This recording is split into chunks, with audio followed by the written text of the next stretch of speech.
எங்களோட பிளான் என்னன்னா பண்டைய கால உணவகம் இன்றைய கால உணவகம் ஃபாஸ்ட் ஃபுட் சார். பண்டைய கால உணவகத்துல பரிமாறிதான் இது பண்ணுவாங்க சார். அதனாலதான் இலை வச்சிருக்கோம். அதுல பாத்தீங்கன்னா கிளாஸ் எல்லாமே வச்சிருக்கோம் சார்.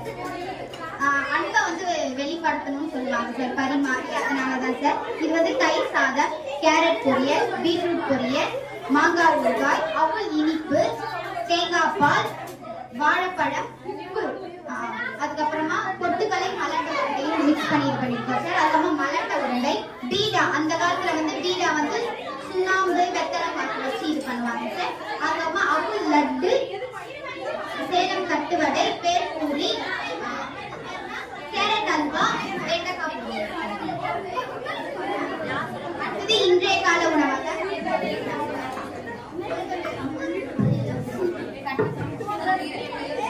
இது வந்து ஃபாஸ்ட் ஃபுட் சார். இது பிரெட் வித் ஜாம், இது வந்து ஸ்வீட் பீடா, இது லெமன் ஜூஸ், இது கலோலா, இது சிப்ஸ் சாலட், இது வந்து வெஜிடபிள் சாலட், இது ஃப்ரூட் சாலட், இது வந்து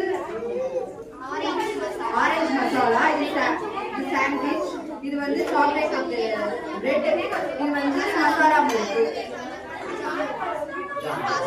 ஃபாஸ்ட் ஃபுட்ல வந்து பரிமாற மாட்டாங்க சார். அப்படியே வச்சிருப்பாங்க, நம்ம தான் எடுக்கணும். அதனால இது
ஓகே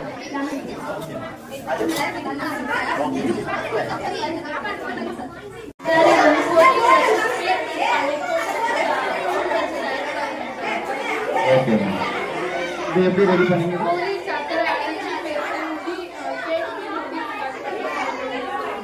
ஓகே. சரி, எதை டிஷ்ஷோட கான்செப்ட் என்னன்னா ஃபுல் அண்ட் ஃபுல் ஹெல்த்தியாக தான் செஞ்சுருக்கோம். நம்ம இந்தியாவை பொறுத்த வரைக்கும் எல்லாமே ஹெல்த்தியாக தான் செஞ்சுருக்கோம். இதில் நாட் ஒயிட் சுகர் இதில் கொஞ்சம் கூட சேர்க்கல. ஃபர்ஸ்ட் வந்து மெயின் டிஷ்ஷாக வந்து அவல் கார் ரைஸ் செஞ்சுருக்கோம். அடுத்தது வந்து நம்ம நாட்டோட இளநீர் பாயாசம், அதில் வந்து நாட்டு சக்கரை, பாதாம், கொஞ்சம் அந்த இளநீர் தண்ணி, தேங்காய் பால் கொஞ்சம் போட்டு அதை மிக்ஸ் பண்ணி பாயாசம் செஞ்சுருக்கோம். இது வந்து இதுதான் இருக்கிறதே ரொம்ப ரொம்ப ஹெல்த்தி. பீரியட்ஸ் ஆகிற டைம்ல அம்மா அப்பாலாம் செஞ்சுருக்க பாசி பருப்பு வந்து இது வந்து இடுப்புக்கு ரொம்ப சத்து, அதனால இது செஞ்சுருக்கேன். இது வந்து ஃப்ரூட் சாலட், தினமும் காலையில் எழுந்தோடனே நம்ம பிரேக்ஃபாஸ்ட்டாக இதை கூட ட்ரை பண்ணலாம். இது வந்து பனானா, திராட்சை, ஆப்பிள், கொஞ்சம் மேலே ஹனின்றது நம்ம எப்பயுமே கிடையாத ஒரு பொருள், அதனால ஹனி சேர்த்துருக்கேன். லாஸ்ட்டாக உங்களுக்கு ட்ரிங்க் பண்ணுறதுக்கு வந்து இளநீரோட தண்ணி அது வந்து சேர்த்துருக்கேன்.